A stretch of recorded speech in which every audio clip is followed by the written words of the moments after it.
kalau ada istilah tak kenal maka tak sayang. Oh iya, itu pasti. Saya tidak akan bisa bekerja dengan kamu kalau saya tidak kenal dengan kamu. Betul. Ya, sama halnya dengan kartu kredit. Kalau Anda tidak mengenal lebih dalam mengenai kartu kredit itu sendiri, bagaimana Anda bisa menggunakannya dengan baik? Bagaimana Anda bisa sayang dengan kartu kredit Anda? Kalau sayang sih udah pasti Wan Itu sama sayang, kartu pasti. kredit, iya. Tapi masalahnya kurang kenal baik. Jadi kartu kredit bisa mencelakakan kita. Nah, itu dia. Untuk mengenal seluk-beluk kartu kredit ini, pemirsa, kita akan ngobrol-ngobrol. Beliau ini adalah orang yang sangat sakti sekali untuk Sesuai namanya ya. Sesuai dengan namanya, untuk kita meminta penjelasan mengenai kartu kredit, yaitu ada Mas Roy Sakti yang sudah bersama kita. Selamat siang Mas Roy Sakti. Selamat siang. Selamat Wah, siang. Silakan Mas Roy.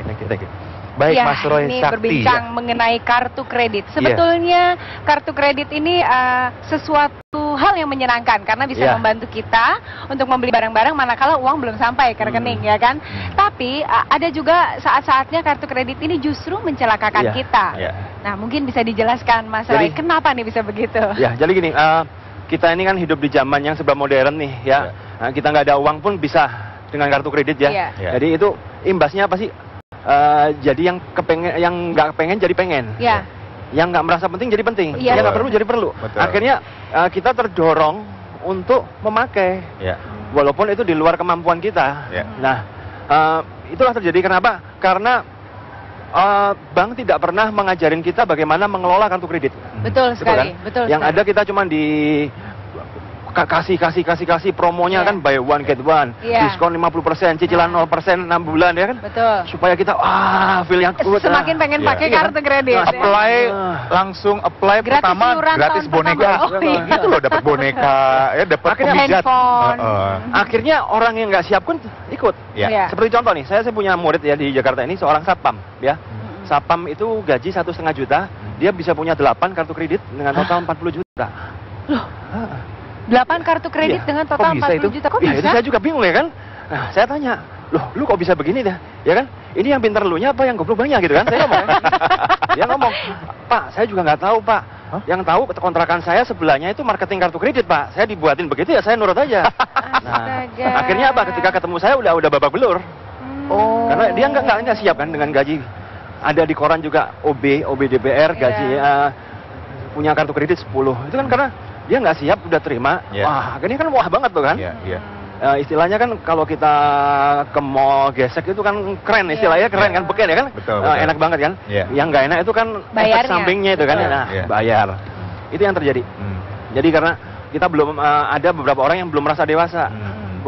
Bukan salah kita.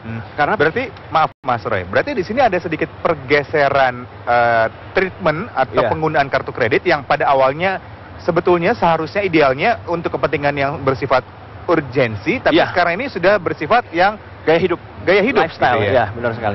Ini apa yang kira-kira menyebabkan tadi selain memang mungkin ketidaksiapan dari masyarakat yang menggunakan kartu kredit, ada penyebab lainnya kira-kira bergeser menjadi harusnya menjadi kebutuhan yang urgensi tapi menjadi lifestyle. Jadi gini, pakai kartu kredit itu ibarat kita nyetir mobil. Ya, kita nggak pernah nyetir mobil, tiba-tiba dikasih kartu kredit. Kita pegangin mobil, kira-kira bagaimana? Ya pasti jatuh bangun itu kan. Nah, karena apa? Bank juga nggak pernah ngajarin cara ngelolanya. Dan mungkin saya yakin juga, bank juga nggak ngerti cara ngelolanya.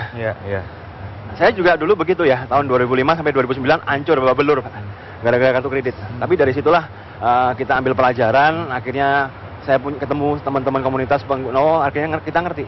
Kita belajar dari pengalaman orang lain, terciptalah yang buku itu, Credit Card Revolution itu. Itu kan basic dari pengguna, sisi pengguna. Nah, bagaimana caranya supaya kita tidak bisa menggunakan kartu kredit ini dengan bijaksana ya? Tidak terjerumus. Iya, betul. Nah, jadi gini, yang perlu pertama kali ya, pengendalian diri deh. Kalau Anda orang yang bisa mengendalikan uang, oke lah bawah.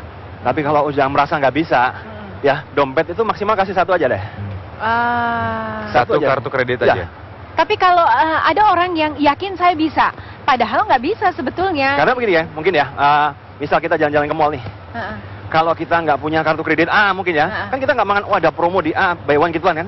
Tapi ketika kita jalan-jalan tiba-tiba ada promo kan, saya punya nih, asik dong nih kan, nah asik nih. Korban iklan ya selalu. Akhirnya dia mengeluarkan pengeluaran yang tidak direncanakan. Jadi seperti itu. Berarti salah banknya dong nih ya, kebanyakan sering ya, nawarin kita. Bank juga mungkin nggak bisa disalahin juga ya. Karena dia juga omset juga ya. Iya.